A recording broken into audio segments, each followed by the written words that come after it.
Welcome to the Squares of the Round Table once again, and of course, I'm Ivan Rivera, and with me is Mr. Mike. How you doing, my man? I'm doing great. How are you, my friend? I'm doing good. I'm doing good, bro. Just sitting here doing some video work for a project that I'm going to get involved in on for June 3rd, which of course is coming up very shortly. Yeah, it'd be a Monday, June 3rd. Can't believe that the time is just flying by like it is now.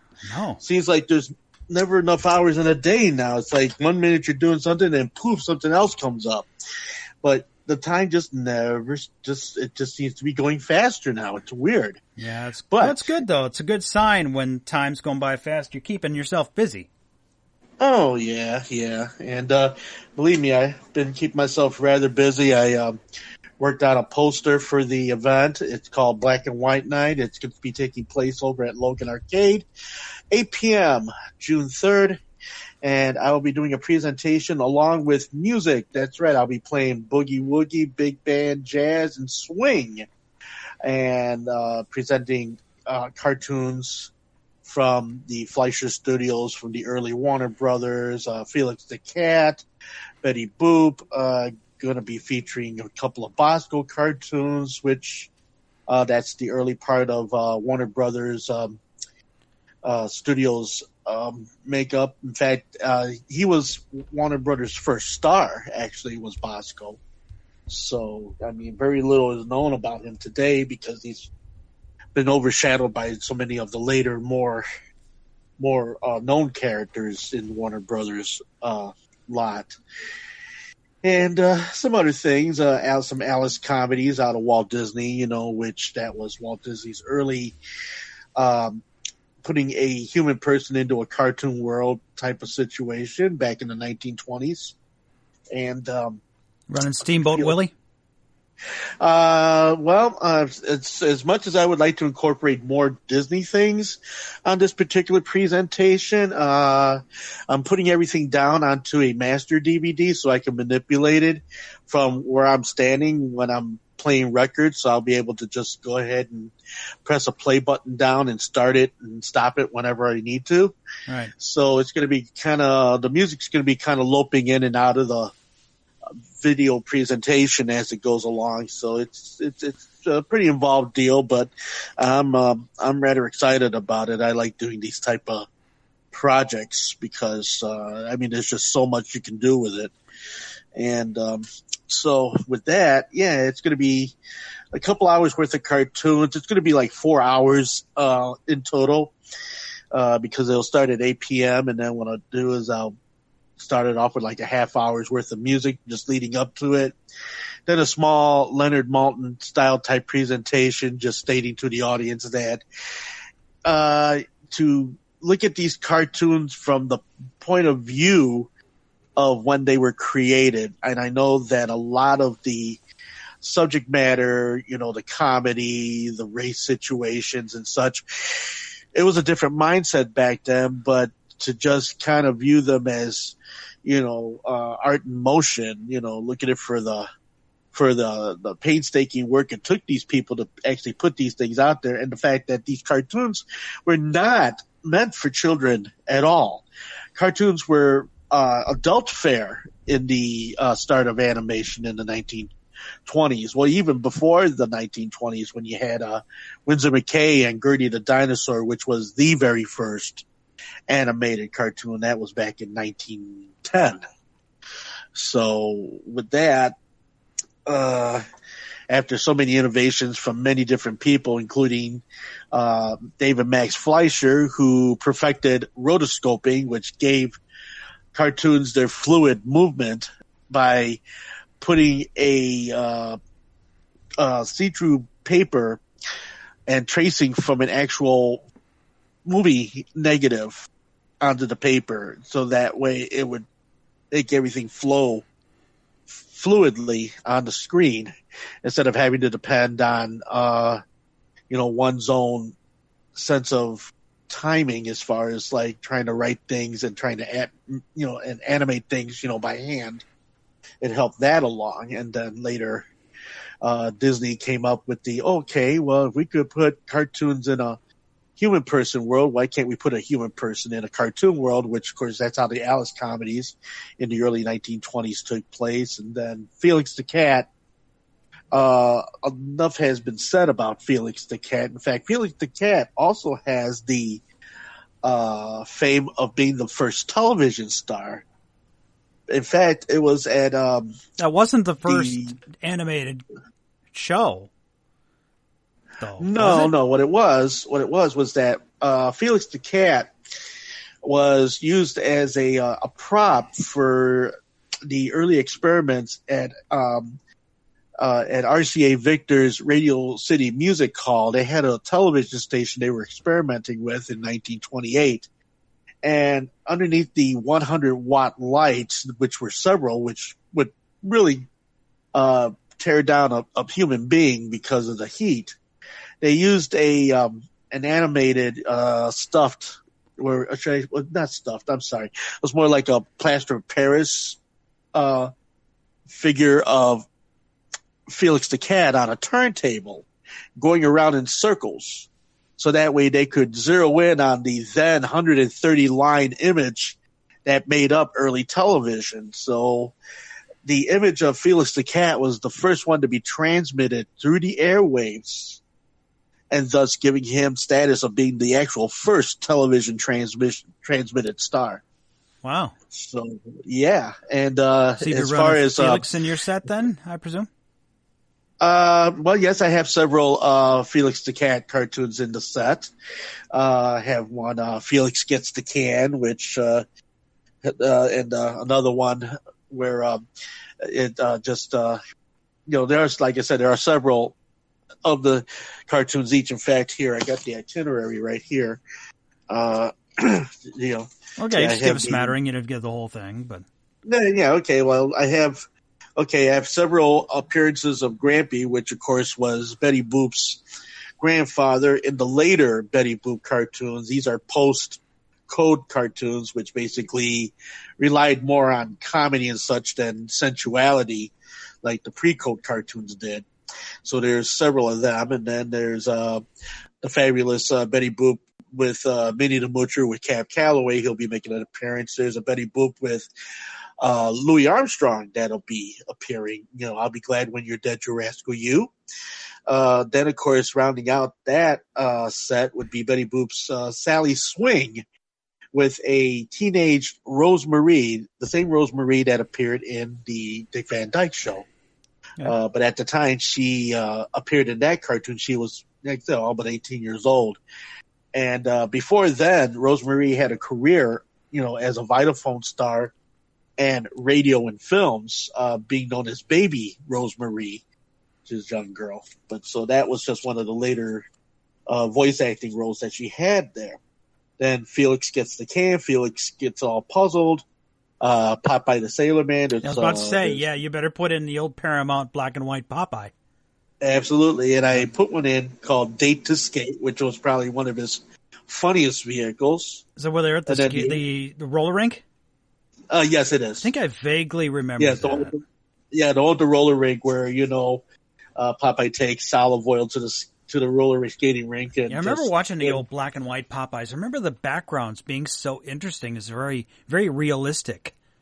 Well, that was because Max and Dave Fleischer did many innovations in their cartoons. One of their innovations was called a stereoscope, which a stereoscope basically, unlike the multiplane camera that Walt Disney was later to create, the stereoscope gave you the point of view forward, which gave the cartoons a depth and a field, almost like that of a pop-up postcard or a pop-up greeting card. You know, you open them up and so it gave you that feeling when you looked at them that there was an actual place to these cartoons. And they did a lot of pencil testings. They did a lot of photo references. They did a lot of motion picture references to their creation. Rotoscoping ran large at Max and Dave Fleischer's studio. So a lot of the great scenes in Popeye and a lot of great scenes in Betty Boop, I mean, were rotoscoped to give it such a lush fluidity of movement. Yeah, just to interject, I remember watching, being a child of the 80s, watching Saturday Night Live back in the day, and Martin Short's Ed Grimley character had his own cartoon. I think it only ran for one season. Right. But that show that cartoon was rotoscoped. Yes, it was. Yeah, I remember that. That was an interesting. I loved that show for some reason. Ed Grimley's character, he's great. I think one year I was Ed Grimley for Halloween, but it rained, so the hair gel ran down, and the point at the front of my hair fell down because of the rain. So I just remember that distinctly. And I remember finding a yellow polo shirt to wear, and then the black slacks I just pulled way up past my waist. Yeah. But anyway, that rotoscoping was groundbreaking, and it helped, like you said, made the cartoon characters more fluid. Right, and the fact that Max and Dave Fleischer mastered this, because not only was Max Fleischer an extraordinary illustrator, but he was quite the inventor too. I mean, he was very interested in science and in, mechanics. He loved things that were mechanically inclined. And he used a lot of this in his cartoons. If you look at any of his Betty Boop cartoons, like Crazy Inventions or a number of the other ones where actual mechanics were used in the cartoon, you could see the genius and the point of reference to saying, yeah, you know what? That would actually work if that were a real thing, because he made it like that. And then the zenith to the animated situation was when they got the Superman franchise. Shorts, yeah. And there were 17 to be made, and the first 10 were directed by Dave Fleischer under the aegis of Max Fleischer. Yeah. But neither one of them initially wanted the project. They didn't want to do Superman. They wanted to do feature films, and they had just gotten off the boat from Gulliver's Travels from 1939. I remember that animated. It was in color too. I remember yes, it was. Gulliver's Travels. I remember watching that on TV as a kid. Oh yeah, I mean, and Gabby, the little imp that ran around, the giant is coming, the giant is coming. The Lilliputians, yeah. The little, talky Lilliputian guy. He ended up having several cartoons of his own after that movie made it big. It didn't get the accolades it should have got because, 1939 was a big year. It was Gone with the Wind. It was The Wizard of Oz. So yeah, just no room for the Fleischer Studios to get any of the Oscars that year. But they were in the middle of working on something that ended up called Hoppity Goes to Town, or Bugsville, which has been renamed, through the years. And that was their second and last feature to be made. But during that project, Paramount came to them and said, "Hey guys, we really like what you do with your cartoons. We really would like to incorporate the stereoscope. We really would like to, do all this stuff. We'll give you whatever it is you need." So Max and Dave Fleischer threw a number at him, said, "Okay, we'll do them for $50,000 an episode," thinking that they were never going to ever dish out that kind of money. Wrong. But Paramount had deep pockets. That's right. So Paramount said, "Yeah, sure, $50,000, no problem. It's all you." And to the dismay of Max and Dave, they're like, "Okay, how many of these things we got to make?" "Well, 17. We want 17." And how many did they make? They made all 17.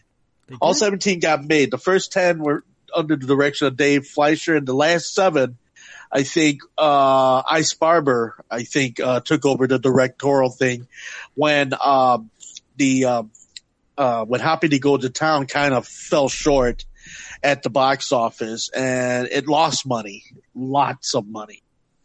And so they were hanging on by a thread making the Superman cartoons, but then, after a while, Famous Studio kind of bought out the Fleischer franchise, and then the last 7, cartoons were completed, without too much input from the Fleischer brothers, but it was at no loss of quality. They're all great. The stories are engaging. Earlier this year, was it late? No, it was late last year. We did it was the 40th anniversary of the Superman movie, and they showed a Max Fleischer short in front of it. We talked about it on an earlier show, but it was the one with the mechanical monsters. Yes, they all numbered men. Robots. Yeah, the numbered robots. Awesome. Yeah, and all 17 of them are fabulous. I own them, in my collection, and they're extraordinary. It's extraordinary work. They used they rotoscoped a lot of the product. They were able to do they were able to film portions of the story, and they were able to rotoscope a lot of the movements. They were doing cutaways. They were doing a lot of different things in the cartoons that have never been done before. And they innovated the whole situation and kind of set the bar to all future cartoons after it. And the series ran from 1939 to 1942. And then afterwards, this was also after Schuster and I forgot the other gentleman's name. I know there were 2 gentlemen that made Superman. Yeah, the creators. Yeah, I think Jeff would know. Speaking of Jeff, Jeff hopefully will be able to join us later in the show. He's in another project. But anyway, I don't. Yeah, so don't remember the names of the 2 gentlemen. I think Joe Shuster was one of the 2 gentlemen, and in the unfortunate situation when they created Action Comics 1 with Superman, not long after they did it, they sold their rights to it back to Action Comics. So they ended up selling something that they thought wasn't going to be all that big a deal. Yeah, it was Jerry Siegel and Joe Shuster. Those were the 2 gentlemen. Yeah, I know. And you notice that both their names are S at the end, and that is why S is on the character. Obviously, yeah. It's named after them.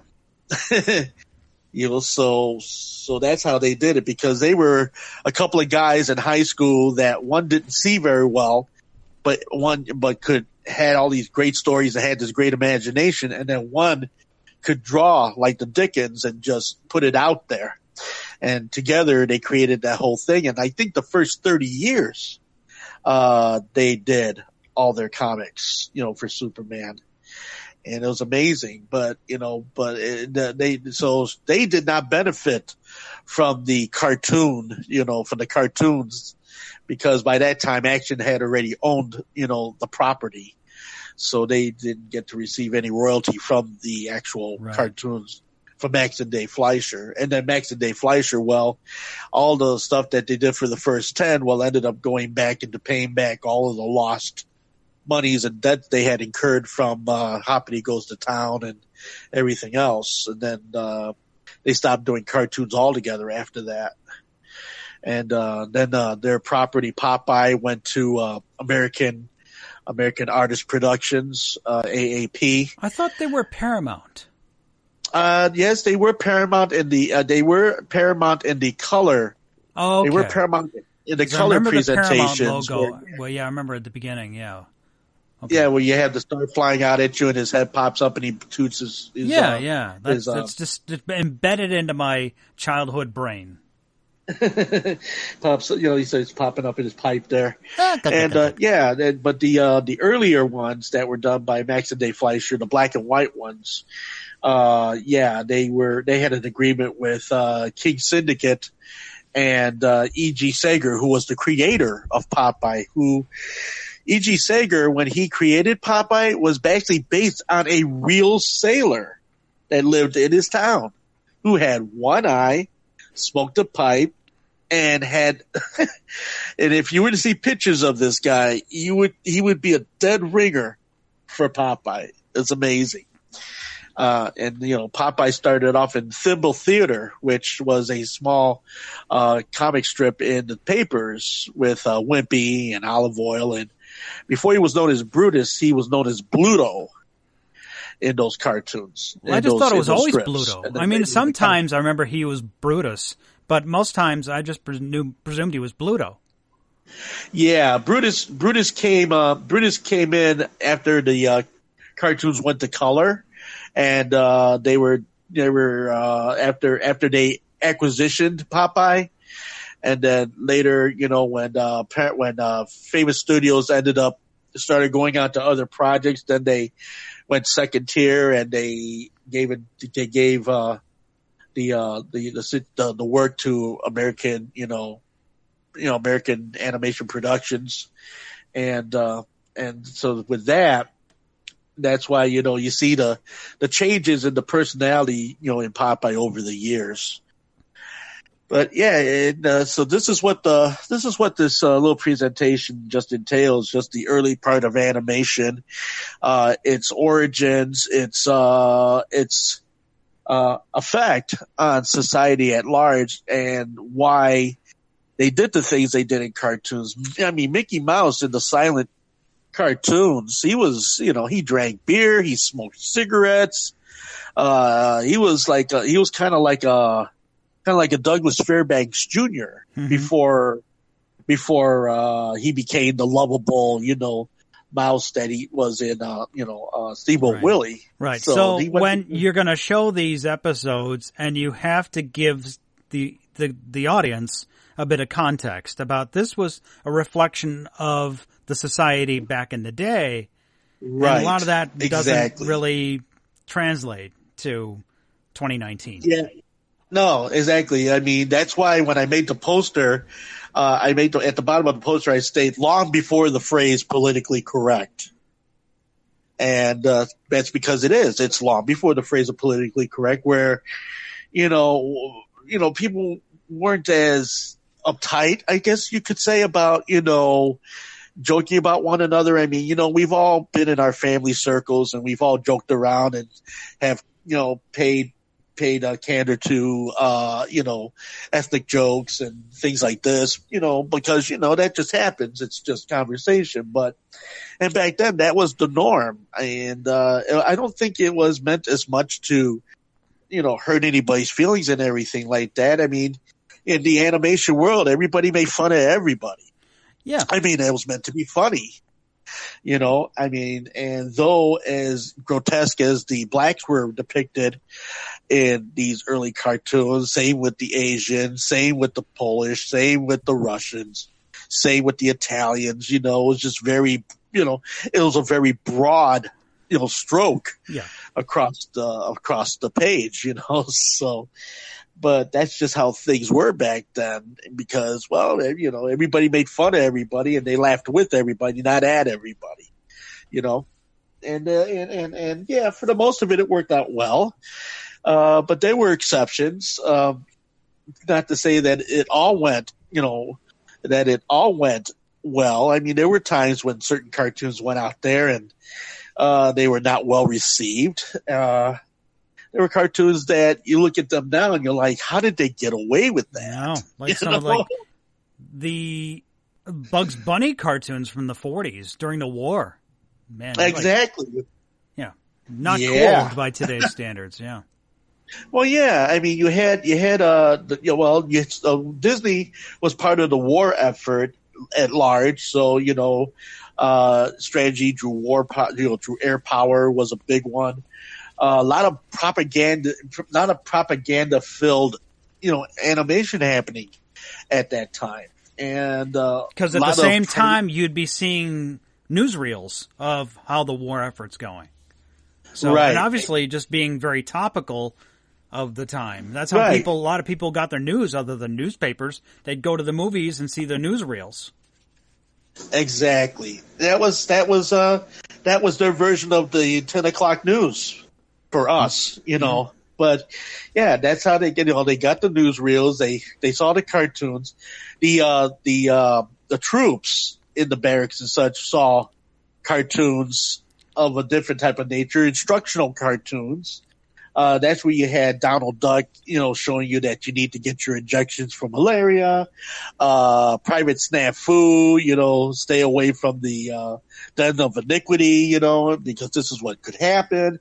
And, you know, they were pretty racy cartoons but those were not meant for the public consumption. They were meant for, you know, if you were enlisted. Just to educate and entertain. Exactly. A certain demographic, a certain field, a certain audience. Right. So, you know, so that was what they were going after. And now to look at these cartoons today, you're thinking, my goodness, you know, you got Private Snafu, and he's busy, you know, talking about, you know, walking the streets of Japan and stuff like that. You got these girls, you know, all in slinky dresses and, you know, trying to pick them up and stuff like this. You know, you're like, wow.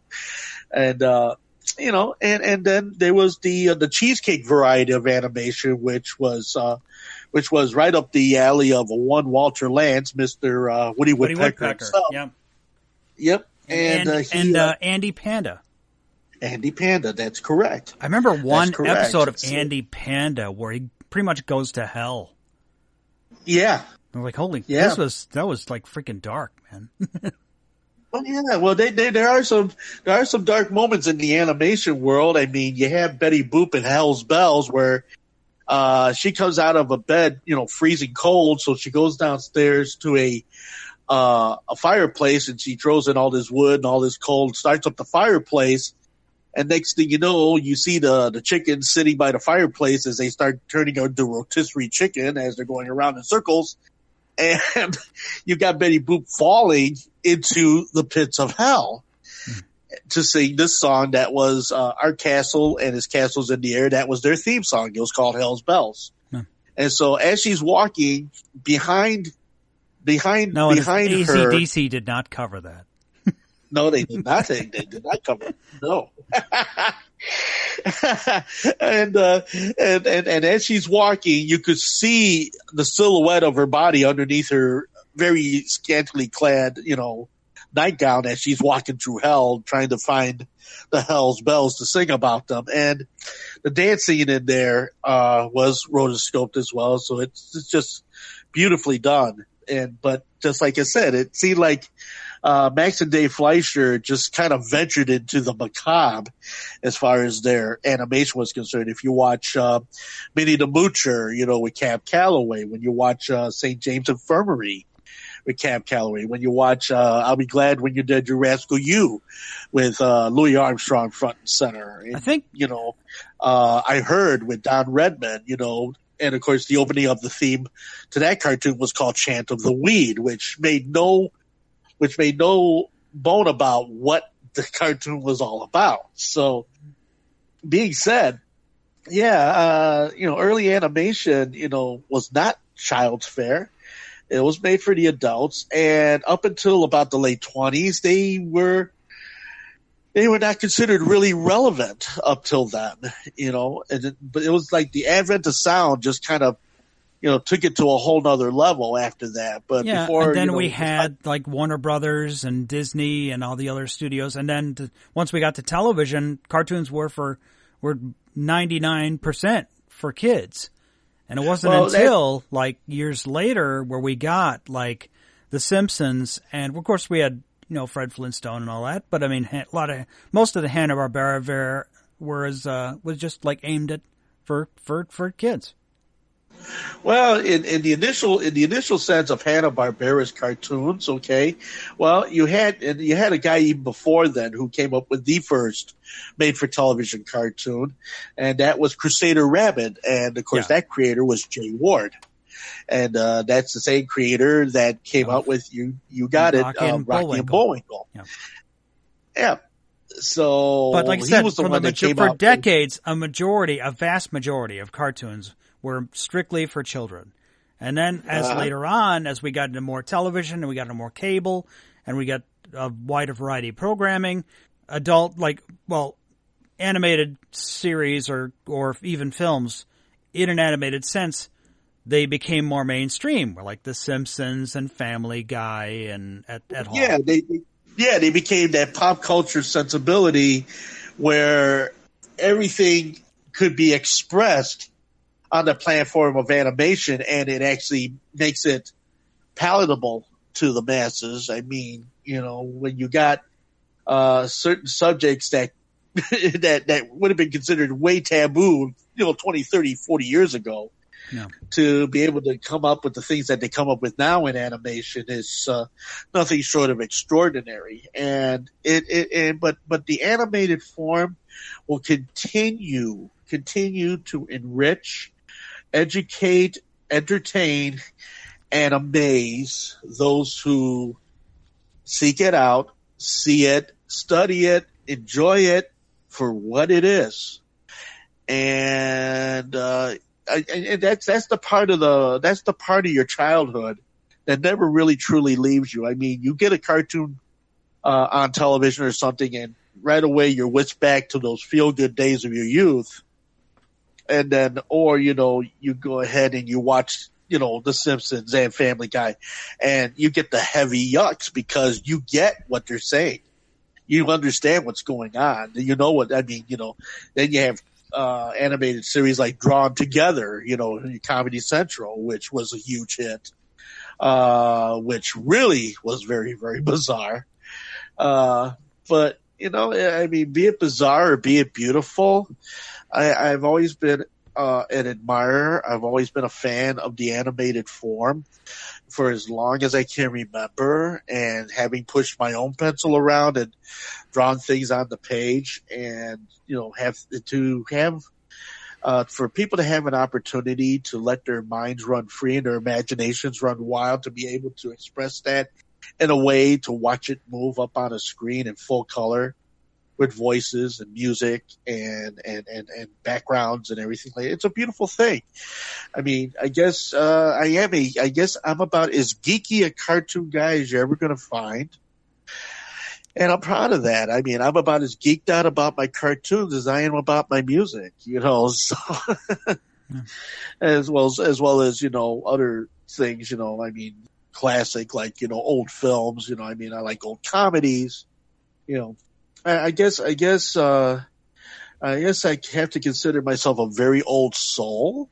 And so I welcome these things, and I just love to share them. And I'm so happy to have an opportunity through the collective minds of John Siva, Allison Tiak, Melissa Gales, and, James Zesby, and all these people who, give me the place to do these things in, and to create these things, and to talk with me about these things, and say, hey, you know what, that's a really good idea. And up until the advent of having been with the Logan Arcade Electric Jungle family these last 11 years, I've done a lot of things that I probably would have never done otherwise. So I have to give credit where credit is due. But I'm just real excited about this whole animation project, and then I'm going to take this animation project. I'm going to reprise it over at Mather's Cafe as well, because I think they'll get a big kick out of it too. And since they're an older generation, I'm sure it'll delight, and it'll bring back a lot of pleasant memories to them, because they were there when all this happened. Most of the stuff that happened, I was not around for. At least not until I started watching the Hanna-Barbera cartoons in the 60s when I got on board. When I got on board with Astro Boy on Channel 5. And, one of the earliest cartoons for me was, I just vaguely remember Prince Planet, but I do remember Speed Racer. And like I said, and the old black and white Popeye cartoons. Those were like the earliest ones, and I can remember. Yeah, the ones that I remembered, besides the Astro Boy was probably the first thing that comes to my mind when I think about the first thing I ever saw. Here it is. Here's this young boy, flying through space and everything, and with all these amazing powers, and he was a robot. He could do all these things, and and then years later, after I got the collection and I watched all of the cartoons myself, and found how really deep Tasaku Osamu was about his creation. It was nothing short of extraordinary.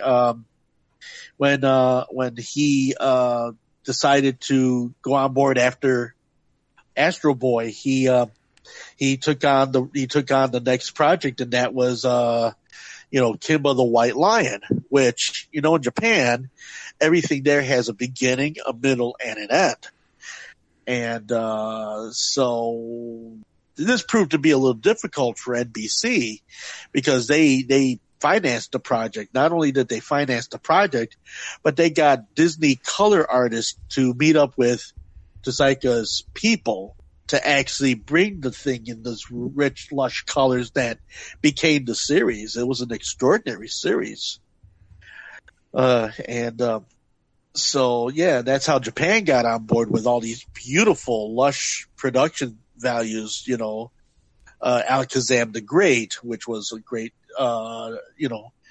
anime, I guess, if you want to call it, early classic anime. Then of course Kimba. Then you had Princess Knight, which was another huge, colorful, wonderful product out of Osamu Tezuka's. And of course, in time, he ended up being called the Walt Disney of Japan. So with that whole situation, has the whole Kimba the White Lion series been released? Yes, it has been released. Yeah. The whole Kimba the White Lion has been released. You can there is a I think it's a 7 or 8 DVD box set of the entire Kimba the White Lion series, and of course, Kimba the White Lion was voiced by Billy Lou Watt, which I think up until a couple of years ago, I think she was still around. And I think she had a website and actually, talked about her days working with all these people. And it was funny because all of those productions at NBC, between Kimba the White Lion and Astro Boy was the same 3 people, doing the productions. And then there were other companies. It sounds like Sandy Frank. Yeah, like Sandy Frank. Had exactly. 3 people to do the voices on Sandy Frank. Yeah. I was just talking about, we were in one of my Facebook conversations, is that somebody showed the trailer for the old Battle of the Planets cartoon, which was called Gatchaman back in Japan. And it had like Casey Kasem as the leader of G-Force. And I said, oh yeah, I remember I posted on the group, and I said, yeah, I remember having the lunchbox, because that's all there was. We didn't have like toys for Gatchaman or G-Force back in the day. All we had was just the lunchbox. And one guy's like, oh my God, there was a lunchbox. And now, of course, they tried rebooting the series, and it wasn't as good. They tried, I think they released a series of figures. I'm not sure, but remember that old Battle of the Planets cartoon, and there was. I remember Battle of the Planets. Yeah. They had because the episodes had to be edited because the violence was so huge. Was pretty gratuitous for children's cartoons.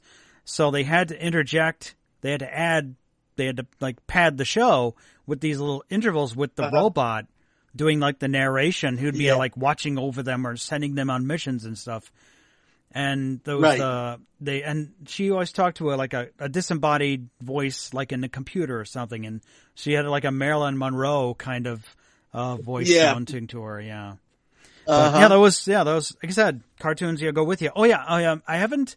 The tickets haven't gone on sale yet, but I'm getting my crew together to see who wants to go see the premiere of Toy Story 4. Okay. I'm hoping that I've got a couple of people in line who are all like, yeah, they're in. Other people like, well, I'd like to be on that. When is that happening? Was that the 21st, I think? It's the 21st of June, yeah.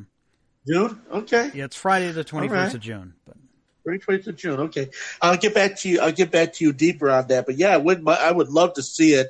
I've seen some toys on it already, and I've seen some things. I'm kind of my head tilt to why Bo Peep is running around in her underwear. Now that just kind of has me a little baffled. Well, she had was just that big, like, the big Bo Peep dress. With the big... Yeah, well, now she doesn't even have that skirt. It's almost as though she's running around in some kind of undergarment of something. I mean, I saw that, and I was wondering what that was about. Plus, there were some new characters. I mean, there was Forky, which... Okay. Well, I'm just hoping that these are just, the ideas of the people who are doing the merchandising and not something that's inherent to the animation and or the movie itself, because it just kind of, I'm just kind of a little taken aback. I mean, I've seen the poster when I went to go see Avengers last week, and I was just like, okay, yeah, I recognize Woody. I recognize all the rest of these characters, but who are these twin ventriloquist dummies looking type things, and who's this Fork with this piping and stuff like that, and why is Bo Peep in her underclothes? I don't know. But Key and Peele, I guess, are the stuffed animals from the carnival, from what I know. And then Keanu Reeves, I think, is the voice of like the Evel Knievel kind of persona. So, like I said, like with Toy Story 3, I was like, oh man, I hope they don't screw this up. And Toy Story 3 was amazing, so I'm confident that this one will be good. Okay, well, I'll keep you to that. I mean, like I said, just looking at the merchandising, I just hope it's not a reflection of what's on the film on the film screen. So so I'm not gonna put anything to that until I see the movie itself. That's that's the best way to do it. Yeah. I was going to go see Aladdin this weekend, but I was just because of the rain and just the long weekend. I don't know. Maybe I'll try and catch it this week, but I do want to go see it. I'm curious. I've heard mixed reviews on it, so I'm like, I want to go see it. Just see what it's about. Well, just see it for yourself. Just like I'm going to see it for myself. I mean, I know I kind of poo-pooed on Dumbo there for a while until I actually saw it and thought, yeah, they really did a good job with this. Well, who knows? Maybe lightning does strike twice and Aladdin becomes this big, huge, success. I hope it does, because from the rushes that I've seen so far, I found it to be very entertaining. I mean, even with Will Smith as the genie, I mean, who cares? I hear he makes it his own, so they do it right. Yeah, and the movie was always far and away, like most of the later Disney animations were far and away from their text, their original book forms. I mean, because Disney, has always had a reputation for for altering certain things within the framework of the story. And, but the things that they do to the stories actually work, or at least for the most of the time they work. So it's, and then you get people on, Disney, podcasts, saying, oh yeah, I remember the, Robin Hood, great characters, lovely songs. But then, Whistle Stop is actually the hamster dance speeded up. I'm like, yeah. That thing, Mm-hmm. Yep. Yeah, that was Roger Miller when he opened up in the movie Robin Hood, the animated Robin Hood in '71, which is one of my top 10 animated film favorites. The reason being because that was when I saw it in the theater, when it was the Riviera before it became a nightclub stage of sorts now. when it was a real theater, and that was when the Uptown Theater was open across the street. No. A Saturday, $5-6 went a long way back in the early 1970s. And, I wouldn't know. I was just a little baby. Yeah, I mean, sometimes I would walk from my house to the theater just to save money so I could have popcorn money. And if I got done with one theater, and if I still felt like I wanted to keep watching movies, I'd run across the street, cross Lawrence Avenue, and to go to the Uptown and then see a movie in there too. I did a lot of movie viewing when I was a kid. It was a wonderful thing, and I'm also happy to announce that they're going to be opening up the Uptown very, very soon. I can't wait to step inside, because I haven't stepped inside that theater since 1972. When's it going to open? So, it's going to open really soon. I don't got a date on that yet, but when they do open it, I'm going to go, and I just want to see that beautiful theater in all its glory. It was a beautiful theater then. I mean, it was a palace. It was a showplace, the Uptown Theater. And 72, I think maybe 74 was the last time I was there, because I remember dating a girl named Margaret, whose stepdad actually ran the theater for a while. And we got to go see a couple movies there. So, yeah. It's just so, like I said, looking forward to seeing that happen. But, bringing this conversation back around to hoping to entertain everyone over at Logan Arcade this coming June 3rd. I'm real excited about it. This project I'm doing, I'm rather proud of it. I had to be very selective and careful with the content of what I was going to be viewing, because, certain things I had to kind of I don't know, because it's a new audience, and a lot of people don't understand what it was about these cartoons back in the 20s, 30s, and 40s, and then they'll look and they're like, "Oh my gosh, black people! All these people are depicted so negatively and stereotypically and things like that." So I have to be very careful how to do that presentation. But that's why I'm also doing the disclaimer at the beginning of the film, and that's why I put it on the poster, so that way everybody's kind of prepared to have this mindset. Oh well, okay, yeah, these are not going to be your 2019 cartoons,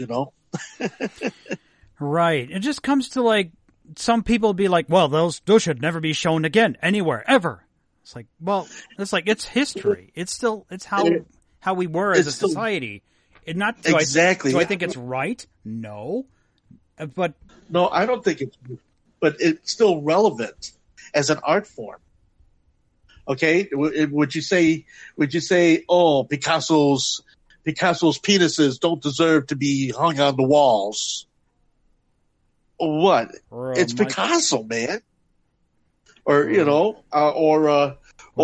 Michelangelo's David, but that's just nudity. I mean, nudity has been around in art form forever. But it's just depicting certain things in a negative way, stereotypically. Yeah.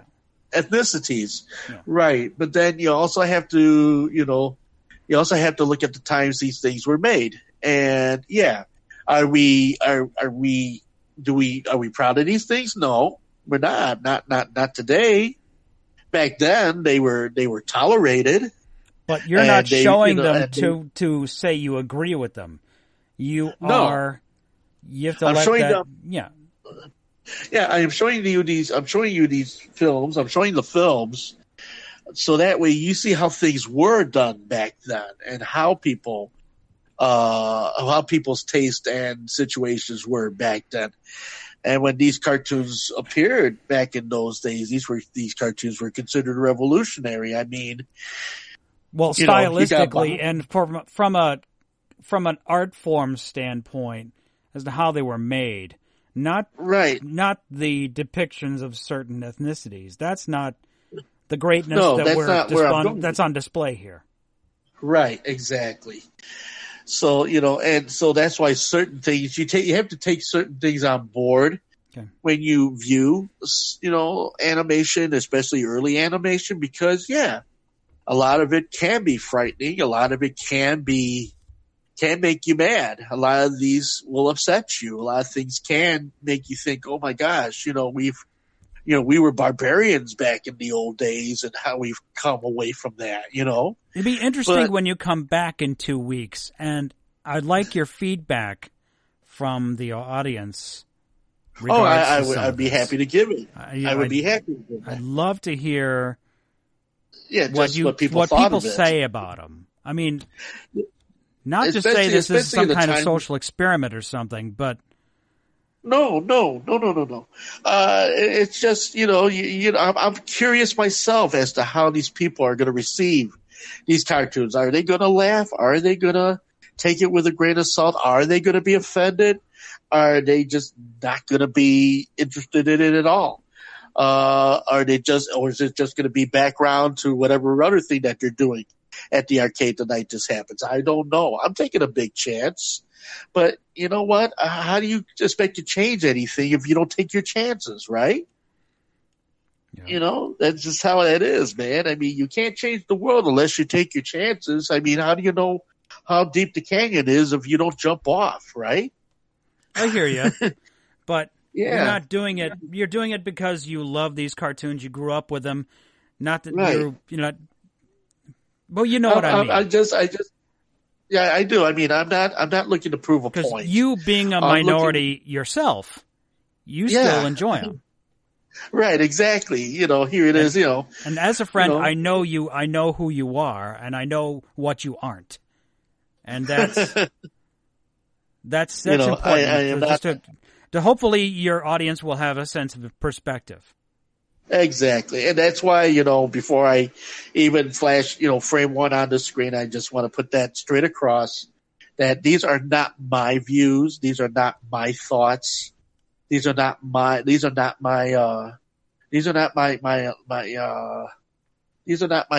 beliefs. These are, in other words, it's just like when you watch a presentation, these are not the views or opinions of said person. These are not the views and opinions of Jive and Ivan Rivera. They're just, these are just things that I've enjoyed, things that I find funny, things that I find intriguing, things that I find interesting. And I'm just hoping to show other people who might find them just as equally intriguing, just as equally interesting, and funny and thought-provoking, and, gives you a kind of a perspective as to what we were as a people then in relation to as the people as we are now, which I think we've come a long way in many ways, but then we still have a ways to go yet in other things too. So it's still a learning process in many ways, and especially in the current social situation that is today's America. That certain things, you're taking certain things on board when you do these types of things. So, and I'm ready for it. I think I'll be okay. Yeah. And I just hope that the people that do view these things and watch these things, they look at it and they're just like, oh, okay, well, this is entertaining, this is interesting. Okay. I didn't know this, I didn't know that, and I hope they go away a little bit more educated. Speaking of things that doesn't hold up well, things that quote unquote doesn't hold up well in modern day, is I remember this movie was in heavy rotation when I was a teenager in high school, and it was Revenge of the Nerds. Now movie, you watch that movie now. I mean, the nerds did worse stuff than the Alpha Betas did. Yeah. They broke laws. They did some terrible shit. These nerds. Yeah, they did some heinous things. Okay, they're dropping people off of a balcony while Pagliacci, the ogre's busy going, nerds. He drops the guy, down on his head, But and then breaking into the sorority and mounting video cameras everywhere. Yeah, okay. It was that's funny just, in the context of being a comedy, and some of these, not to say that these snooty girls had it coming, but do that today, man. Yeah, y'all going to jail. But yeah, exactly. Because that but see that again. See, that was the 1980s, and there's a lot of movies in the 1980s that would not hold up today for the things that even the 80s. Like Takashi, he was like, he was a terrible Asian American stereotype by today's standards. Exactly. It was funny back in the day, I suppose, but now it's just like, wow, that's just not cool. No, it's not cool. It's not cool. I mean, especially, Takahashi, goes up to another Asian American's door and, nerd. And you're like, damn. Well, they were just speaking Japanese to each other, but still. Yeah, but there still, were things that he did, he's still, like his broken English accent. It was not. The simpleton mindset. Hair pie, so good. Hair pie. Stuff that we considered funny even just a few decades ago. Now would never gel today. Even this progressive society that we're in today, it's just it wouldn't hold up, man. No, it would never gel today. Much of what has happened in previous decades, especially now in this time and place with the saturation of the internet and digital and the technology and everything, certain tolerances have disappeared because of that, And so you get to thinking, as time goes on, much of the things that we've enjoyed growing up won't hold up, but then you're almost ashamed to say, yeah, I used to like that movie. But, but that's just how things were at that time. And that's what they thought. That's what they considered funny. Well, you look at the movie 16 Candles. I mean, you got the pervy parents, going after, the daughter, who's everybody forgot about her birthday. And so, stuff like that, that's never going to go over today, and when you got the 13-year-old taking off with the Rolls Royce down the street with the overly drunk, tore up girlfriend who, is feeding Anthony Michael Hall, pills and everything. Oh my gosh, now we both won't get pregnant. You're like, okay. Yeah. I mean, yeah, I get it. But, it's when you personally enjoy these things, yeah, you can personally enjoy these things. Publicly, there's just certain things you just, aren't representative of that anymore. You know what I mean? Yeah. It's just not acceptable. No. And what made me laugh 20, 30 years ago, well, now I just kind of sit and tilt my head. I'm like, it's like, it's kind of cringy now. Yeah. You sit and you tilt your head. You're like, yeah, that's kind of, why did I do that? Why did I engage in that? I mean, but that was because that's what was there at the time. Right. Just like, I remember this one episode of the Flintstones where Fred and Wilma and Betty were taking judo lessons. And the judo instructor was an Asian stereotype. And that was just not appropriate. No. But again, just like most of Jerry Lewis's movies, the Nutty Professor, the Asian guy that had the buck teeth and the round glasses. He perpetuated that stereotype, which was established, during the war, World War II. So there's a lot of things that that aren't done anymore. In the name of comedy or in the name of motion pictures. But then how much is too much and how much is not enough. And such. Jerry Seinfeld said that the world of comedy is going downhill because you can't make fun of just anything anymore or just anyone anymore. It's true. You just can't do that. Because, people need to be respected. People's integrity need to be respected. Their mindset, their mind needs to be respected, across the board, for women, for men, for children, all of it, certain things you just don't go into because just because you can doesn't mean you should. Just society today as it is. That's what it is now. So that's why, we in a way have to really think about what is said and what is thought of. And you have to think more now than I think you've ever had to think of before. Yeah, it was just like you had like wholesome comedy that was still really good. I mean, just like how Tim Conway passed away, and some of those were like some of the best skits on Carol Burnett. Would just like Tim would just say a line, and the other cast members just have their heads in their hands, just trying to keep from breaking up and laughing. Right. Because it's the funny stuff he'd do, and it was just all he had to do. I mean, he was a master. Comedy great. Yeah. Well, yeah. I mean, just like when you think about Jack Benny, Oh yeah, he is a master of timing. Yeah, he's an idol. Yeah, exactly. See, or you had Groucho Marx, who he was flipped to a quip. I mean, I wasn't big on Groucho Marx. Groucho Marx wasn't big on him, and none of the Marx Brothers films.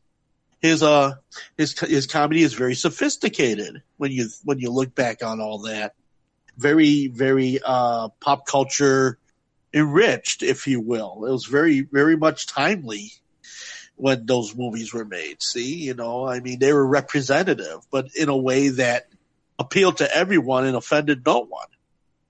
That's a gift in order to do that now. You know what I'm saying? To appeal to everyone and to offend no one. I mean, you're going to offend somebody, but back then I think a little bit more care was taken in that, in actual motion picture respects, and only in certain cases with certain people, with certain actors and actresses and such. So and it's all in the writing, the creative writing of the people who created the scripts and the screenplays for these things,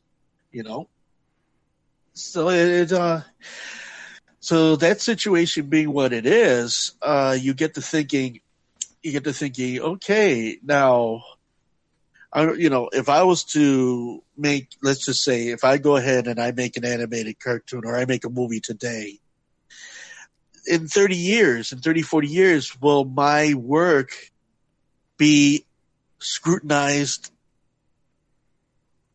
in the future as it may not have been scrutinized today? Well, you got to live in here and now. I mean, you don't make a movie hoping that it'll still be good in 30 years. You make a movie that's good now. Well, yeah, I mean, you want to make a movie that's good now, but you want something that stands the test of time. Something that, something that years on down the line, once you leave this plane and go to the next one, people are going to look at that and say, wow, that was really something. I saw a special on TBD about Bill Watterson, the creator of Calvin and Hobbes. Yeah. Oh my gosh, it was the most fabulous documentary. Really? Although, it was really, really well done. And I had a lot of those books. All these, like the bookstore had like the compilation of all his comics. I had a bunch of those for a while at the time. I know, you showed me a bunch of them. Remember? Yeah. Back in the early part of our relationship, when we relationship, when we were both worked at the radio station. Yeah, when we both worked at the relationship, at the beginning part of our relationship, our friend relationship. You shared those with me. Well, I had something to read while I was at the radio station while babysitting a tape deck for an hour. Well, yeah, but I picked up those books too, and it filled my head with wonderful, wonderful things. I mean, it was extraordinary work, and then to see this documentary just out of the clear blue sky, and I'm watching for an hour how this man revolutionized cartooning to a point of great high art, especially in the Sunday pages where his watercolor tones and inclinations were just extraordinary. And to have seen those for myself and then to see them represented, in that documentary. Yeah, I was it's just called like, Dear Mr. Watterson. Yes. Okay. That's it. Yeah, it was from November of last year, I guess. No, wait, no, this is from 2013. Well, yeah, you got to see it. You got to see it, man. Now I got to go see it. Yeah, you got to see it because it's thought provoking, and they talk to the creme of la creme of cartoonists throughout the entire documentary. I mean, Bert Breath. I mean, of Bloom County was on there. The artist from Foxtrot was on there. Gene Schultz, Charles Schultz, Peanuts. I mean, there was just some heavy duty hitters that were on that documentary. Yeah. There's a website, dearmrwatterson.com. You can rent the movie for $3.99. It's on Google Play and iTunes and all the formats. So yeah, I'm going to have to check that out. Yeah, please check that out because, man, I'll tell you, if it'll be the best spending of an hour of your life. It really is. I mean I have to 5 Yeah Man it because that's what it did to me. And I don't give 5 Yeah Mans to just anything. Yeah, so. I've noticed that too with me is like 4.5, 4 3/4, but very, very few films of mine can I say are 5-star, but that's just because of my bias, It's like, speaking of 5-star films, one of my favorite, once we're changing gears here, we're still in the movies section. This week we got a trailer for the latest movie in the Terminator franchise, and has an older Linda Hamilton and an older Arnold Schwarzenegger. I guess apparently immediately following Skynet dropping the bombs, and it's the beginning of the destruction of humanity, and the robots are starting to take over. And Terminator 2 Judgment Day, it's in my top 5 of all-time favorite movies. And after Terminator 2, every single Terminator film has been garbage. But it keeps fooling me. I went to go see Terminator 3. I went to go see Terminator Salvation. I saw Terminator Genesis. And now I'm probably going to see this Terminator, whatever they're calling it, Aftermath. I don't even know. But this movie just, they bring my hopes up saying maybe this one will be good. But you can never reach that zenith that you reach with T2. You're right. You're chasing that dragon because I love that film so much, and I've got you keep running after the windmills, man. I have an Arnold figure right here where he's holding a shotgun. Right, that one scene at the beginning of T2 where he takes a shotgun out of the flower box, and so he blows away the T-1000. I have that little figure here by my desk. Because I love that movie so much. And this franchise just continues to try and recapture that essence of that movie, but it just... but certain things doesn't work. Certain things should be left to that. Okay?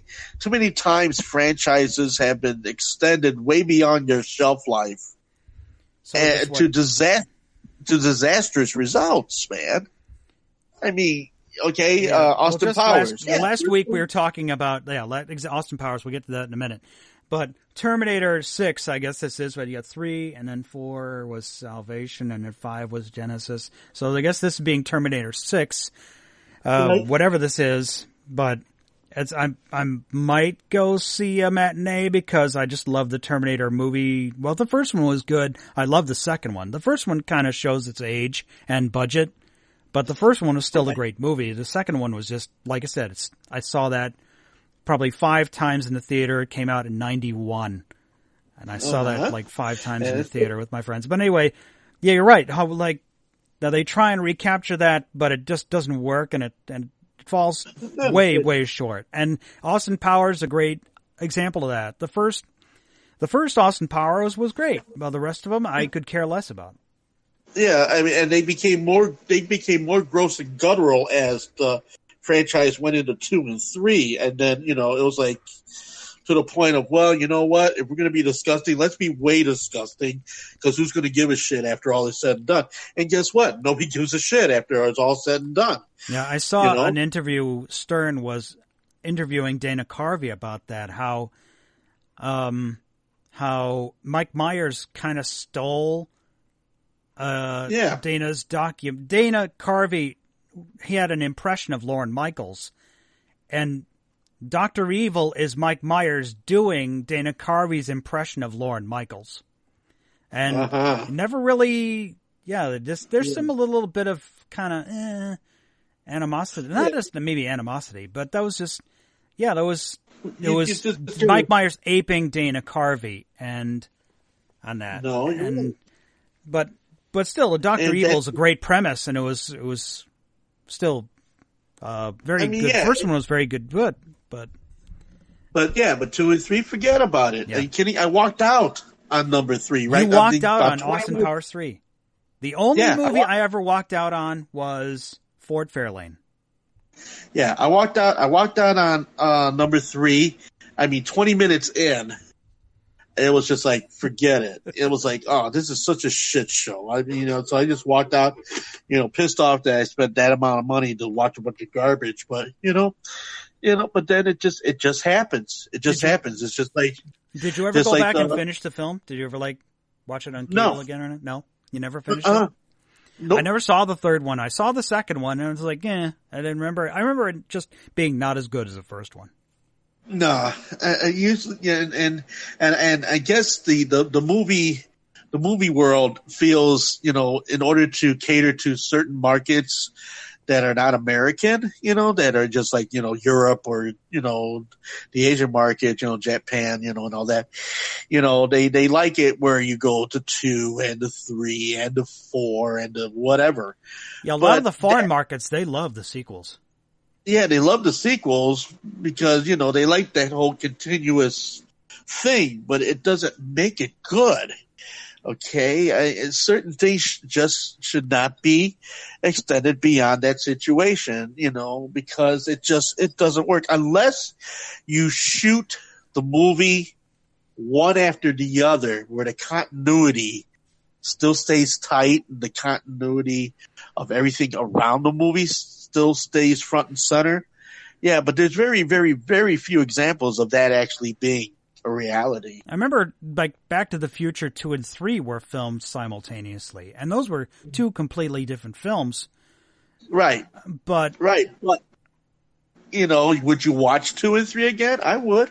I would watch Back 2 again. Not my favorite franchise. I like the first one a lot.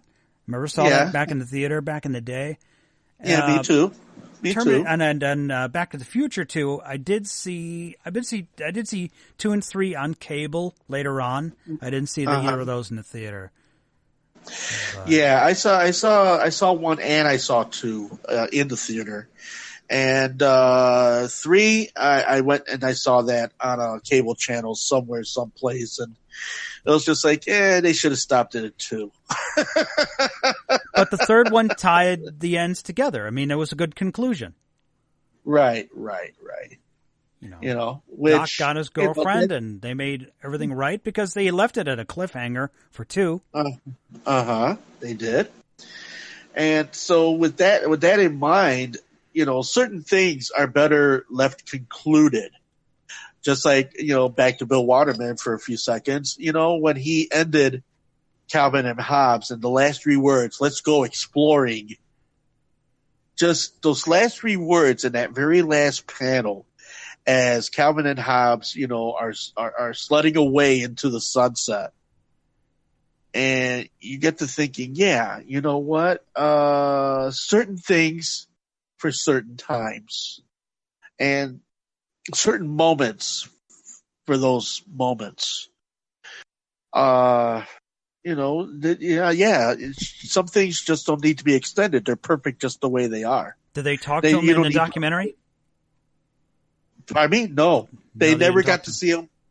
They didn't talk to him at all. He is so elusive and shy and his stand on the whole comic universe speaks volumes as to what has happened to the Sunday funnies, to the cartoon world, at large. It's such an engaging story, and his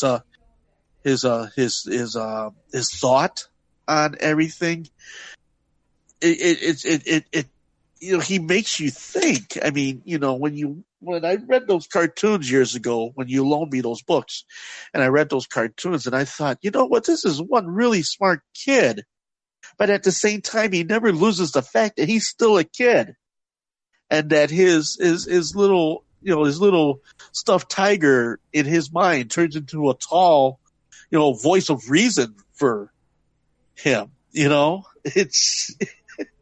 It's genius, and very few times, do you get a genie in the bottle? You know what I'm saying? I know. I do. And so it comes down to that thing, representative of all things. I mean, yeah, movies, yeah, if you got a great story, yeah, take it to the beginning, take it to the end. If you're going to run it over several volumes, make sure that everything's a strong point and not just gratuitous fill-in just to, it's just like record albums back in the day. Oh yeah, sure, we got 2 hit records, but now we've got 10 more tracks that nobody gives a shit about, so we'll just do it just because we want to fill an album. You know what I'm saying? Right. So, yeah. So, that's just my feeling on things. And if you got a good thing, yeah, you want to keep it friendly, you want to keep it updated and everything. You don't have to fall into the lowest common denominator to make that happen, i.e. the idea of what happened with the Happy Time Murders with the Muppets and everything, which I'm sure their creator is turning in his grave. Such a heinous movie, and they're coming out. Yeah, it was funny for all the wrong reasons. And Melissa McCarthy being a part of that was just it just astounded. Yeah, well, me, it was a new idea, but it wasn't worth the whole movie's worth. No, it wasn't. Yeah, it wasn't worth a great damn. Not for that kind of money. No. Oh. And, so, and the fact that, yeah, even, when Jim Henson, was doing, adult stylings in certain shows that he had that were short-lived because he tried to cater to more of the adult crowds. Oh, yeah, Ivan, you hear they are making a Dark Crystal prequel. I don't know if it's going to be a movie or it's going to be a TV series, but they are going to make a prequel story for the Dark Crystal. All right, interesting. I mean, the only thing is that when the Dark Crystal was released, Jim Henson took a bath. It was from my understanding, it was very poorly received. I could be wrong, but I heard he lost a lot of money on that. The Dark Crystal. So it'll be interesting to see what they do with that. Let me pull the story up here. Yeah, go ahead. I know it's a Netflix dark. It'll be a Netflix series. Okay, interesting enough. And is Brian Henson heading that situation, or is it being produced by somebody else? Let's see. Netflix has announced the Dark Crystal: Age of Resistance will bow on August 30th to Drama Pipe. The streaming giant has shared another collection of photos that preview their 10-episode prequel series to Frank Oz and Jim Henson's 1982 cult classic. Needless to say, the Jim Henson Creature Shop delivered, and the designs for our 3 Gelfling leads and are fantastic. Even more striking is the palpable world at large. Below you'll see glimpses of the Scroll Keeper, the Scientist, and elaborate Skeksis banquet. It's most impressive.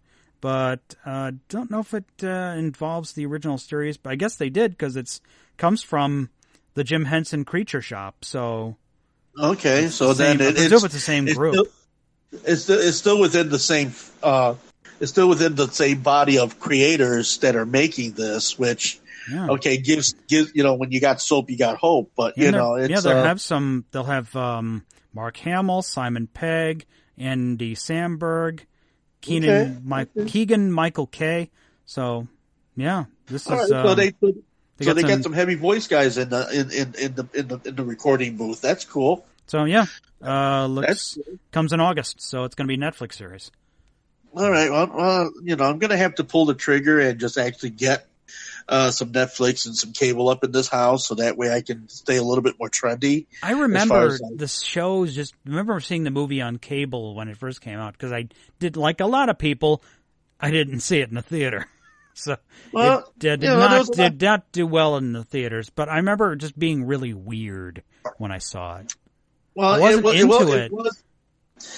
Yeah, I mean, it was just on the heels of Labyrinth, and you saw what they did with Labyrinth, right? I mean, it just went way out there, and then of course you had David Bowie as the lead of that whole situation, and it got the Jim Henson Creature Shop. I mean, they just went head over heels when they produced Labyrinth, and then when the Dark Crystal came around the corner, you're just like, wow.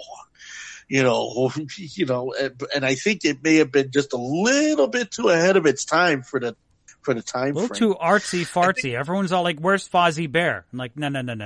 This is not for you. No, this is not for you. This is not Fraggle Rock. This is not the Muppet Show. No, this is science fiction, man. I remember watching Fraggle Rock on HBO. Oh, I love Fraggle Rock. I love Fraggle Rock growing up. I mean, I loved the Muppet Show growing up. Oh yeah.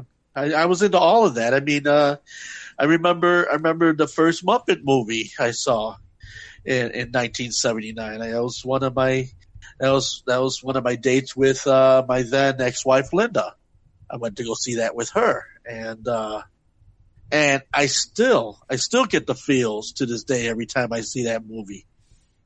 Because it impressed on me so. And then, Jim Henson's mantra on everything. He's got a little book. You can probably still get it in the bookstore. It's called "It's Not Easy Being Green." If you can find a bookstore. Well, yeah, but I guess you could go to Amazon. Yeah, you go to Amazon. Yeah, go to Amazon, or you go to deepdiscountbook.com, or if you want to feel the real pages, or I'm sure Kindle has it. There is a Barnes and Noble that's still around. I think it's near Crystal Lake. I think it's still open. Yeah, I mean, I don't know. I guess I've gotten accustomed to reading stuff off my phone now and things like that. I have my records and I can touch the records and to me, to open up a book, there's just something about opening a book. For me, there's just something about opening a book when you. I hear you, because I have a means of reading books on an electronic device. I just don't do it. But I just bought a book by Neil Ross called Vocal Recall. Uh-huh. I haven't read it yet, but it's his story of just how he started out in radio and how he got into voice acting. Well, there you go. And Neil Ross, I've been telling you that for years, man. I mean, you have the makings of a voice guy, dude. I've always told you that you've always had the makings of being a great voice guy. I mean, you do what you do extremely well. And, I'm not blowing smoke up your ass. I'm telling you this as your brother. And, that's just the thing, man. It's never too late, man. There's this girl, Lilia, who, is now, who I've followed her on both Facebook and Instagram, and she ended up getting a Plum voiceover role in the Nickelodeon series Rainbow Kitty, Rainbow Pegasus Unicorn Rainbow Kitty, or some jazz like that. And she plays a Yeti, and she's voicing a Yeti in the series. And, Nickelodeon, that's no small potato. Nope. So, and I'm thinking, and I kept thinking in the back of my head, man, this girl can do it, man. I know my buddy can do this, I still have hope for you. I still have hope for you. So anything you've been watching? How's your, I know it's just about over, but how's your Memorial Day weekend? Oh, the Memorial Day week has been rather quiet, to be honest with you. I just, I was just spent my time with Julie. We just kind of hung around and watched movies and did projects and, hung around with the cat. It was kind of a lazy type of a thing. I mean, the events of the week, with my dad, and such, just left me rather, worn out. So I just, I took it slow and, and so did she, and we got to spend some quality time and, so that was all good. And then she had to leave today because she had to go to work. And, so the rest of the afternoon was spent, putting this DVD together, getting the poster on Facebook and Instagram, for the presentation on, June 3rd. Well, just essentially getting my ducks in a row, if you will. Put my clean covers and sheets on my bed. And, did a little laundry today. That was cool. Just make sure everything's nice and neat. There's nothing better than, going to bed in nice clean sheets. There's just something about it, No, I hear you. It's the little things. Mm-hmm. But yeah, as far as the rest of the Memorial Day, well, I'm here with you now and, it's a cherry on the cake of my day, but then that's always the case with you, I hear you, man. Thank you. Appreciate it. Yeah. Oh yeah. And family's doing, good otherwise. They say no news is good news. So I guess everything is okay so far. We had a lot of rain in and out of the day. So yeah, there was a tornado spotted down by Tinley Park today. Wow. I was like, that's not far from LaGrange where my aunt lives. So, but I guess she's not doing all right again on her. But yeah, we've had some crazy winter storms here. Lots of rain. The mosquitoes are going to be bad this year. Oh, well, yeah. I mean, they got all this moisture to breathe in. So, yeah, be ready with your cans of off, and because it's gonna be a wicked one once things start heating up. That's if they heat up. Now we had like upper 70s today. It was actually really nice on Sunday. I got a lot of yard work done Sunday. Finally, the grass was so high I couldn't mulch it. I had to bag it, and I got like 4 yard waste bags I got to put out in the morning tomorrow. But well, there you go. No, that's one of your favorite things. The grass has been growing so fast. I love this new weed trimmer I got. This electric one. I hated those old gas ones. So I got this battery-powered one, and man, it kicks ass, man. There you go. Get the job done, and not have to deal with the stench or the odor of gasoline. Well, you're getting old when you're excited about yard maintenance equipment. But like it says, it all goes back under the heading of it's the simple things that are the best. Yeah, there's nothing wrong with enjoying your yard. I mean, if I. In my apartment here, I got my purple orchids. I love flowers. Yes, I do. And my one lily, I couldn't believe, actually came back and gave me a lily. Actually bloomed, and now it's post blooming now. And my 2 orchids, my one orchid is gone berserk, and I got about 10 blooms on it. And then I got the other plant that's starting to get a bloom on itself too. So I'm like. Yeah, I mean, yeah, you're getting old when, the things like this just kind of, round out your day, There's nothing wrong with that though. Your flower has gone berserk? I mean, is it like writing manifestos and just growing all kinds of growing all kinds of flowers, man. It started with 1 bud and I got like 10 buds on this thing, and it's all because every week I put 3 ice cubes in the vase, and off she goes. That's a good way to slow water plants. Oh, it's a great way to slow water plants. I mean, definitely worked for those 2. That's why they're berserk. Sitting there planting myself on the old sofa now. Saying crazy stuff like Jim Carrey or whatever. Right. So, it's been a nice I worked half a day today. Got some, like I said, Sunday, got some barbecue in after the yard work being done. So, what you make? It's been a nice weekend. Oh, I just burgers and dogs. That's good. Okay, yeah, we had a couple of burgers here yesterday. Had some homemade potato salad. Julie makes a homemade potato salad. Oh my goodness. Yeah, she do. I have a confession to make. I don't like potato salad. Oh, that's I like okay. macaroni salad. I like macaroni salad. That I like. I like that. Yeah, I don't like potato salad. Got an invitation from a couple of our friends, and Julie comes to me and says, honey, I don't know if I'm going to be able to do this meal. And I said, why? She says, because it's sushi. And I go, oh, you got something against maki roll? She goes, yeah, but it's raw fish. I'm like, well, you just try it. And, if you don't like it, okay, but at least try it. Don't dismiss it. Who knows? You might like it. Me, I like certain types of sushi, but, not all sushi, but I like certain sushi, which, it'll be interesting to see how, this pans out. The gig at Kohl's, last Monday was really cool because I got to pull out some things I hadn't pulled out in a long time. I pulled out a lot of 40s and 50s,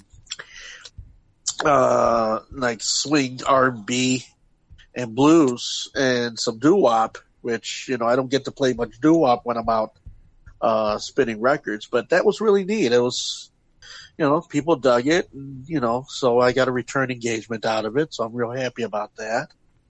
And the things over at the arcade are doing well, which I'm real happy. Electric Jungle is doing great. We got a pop-up coming up this coming Wednesday. Is it this Wednesday or is it next Wednesday? Well, hopefully next Wednesday because it'll be too late. It's next Wednesday. Okay, yeah, it's next Wednesday. Yeah, it's so the 27th. Okay, yeah, it's next Wednesday. Well, Wednesday's the 5th. Yeah. You what? What now? Wednesday's the 5th. A week from Wednesday is the 5th of June. Well, what's next week? What we mean? Okay, wait a minute. I'm confused. Oh, it is this Wednesday. Okay, never mind. This is the day this podcast comes out. So. Yeah. Oh well. Well, anyway, you can edit that out if you want. But that's anyway, right. I did finish season 2 of Star Trek Discovery, and that was pretty good. Like the end of the first season, I was like, I didn't hate this. Then the end of season 2 was like, this is great because they'd thrown back to the old series with Captain Pike. Now, if you remember the original Star Trek, before Captain Kirk was in charge of the Enterprise, they had a guy who was Captain Pike. When Gene Roddenberry pitched the show in '64, they had this guy, this other actor playing Captain Pike. And that didn't go anywhere. Right. So they reshot the pilot with William Shatner as the captain. Right. And that's when the show got picked up by Desilu.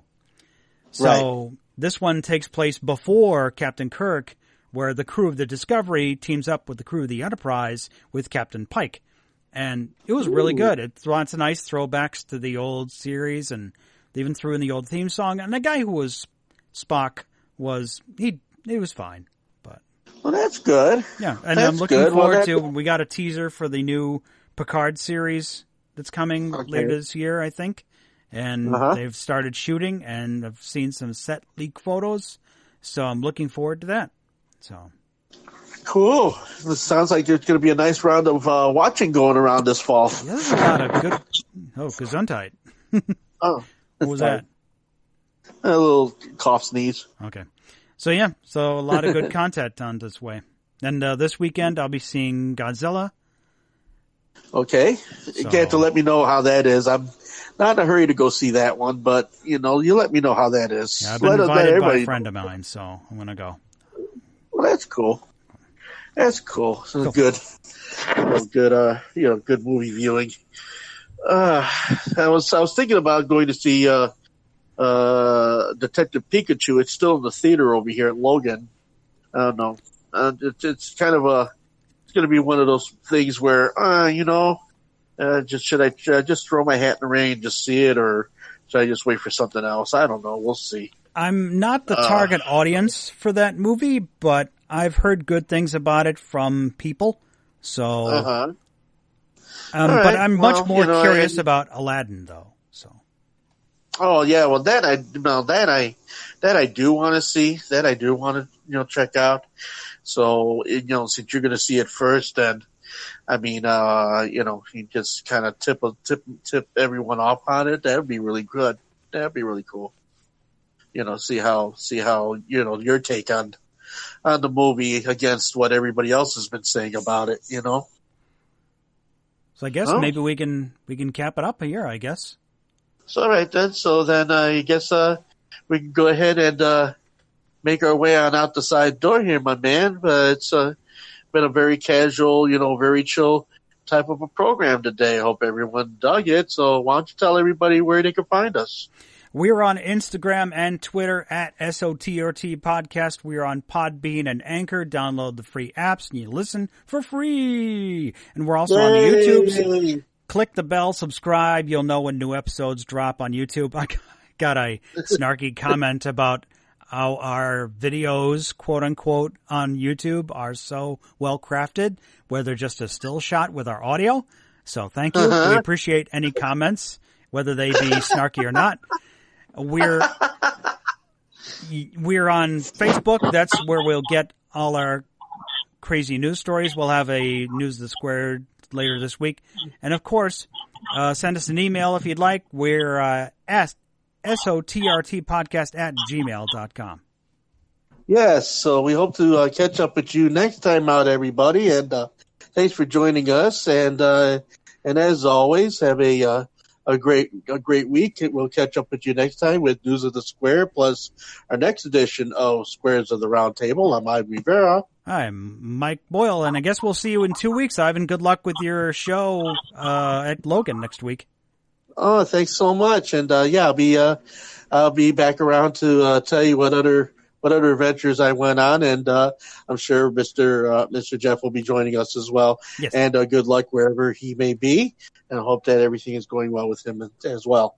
Okay, my bro, I'll catch up with you on the next one, huh? Okay, will do. Have a nice week, folks. We'll talk to you next time. Have a good one, everybody. Peace.